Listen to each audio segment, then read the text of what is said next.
係，哇！雙走飛唔出咁支山嘅。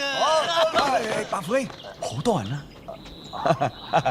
我哋今日江南四大才子嚟到遊山玩水，唔怪得女子咁瘋狂啦。難怪，各位，今日大家咁高興，就不如吟下詩啦。精明兄好提議，文筆兄先嚟咧。強項啊！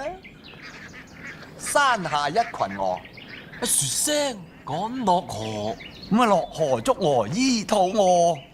食完翻歸鋤老婆。哎呀，好句啊，好句絕句。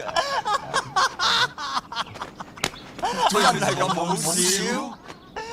喂，點解堂兄次次出遊都咁豪情奔放呢？樂極忘形，實在令人笑。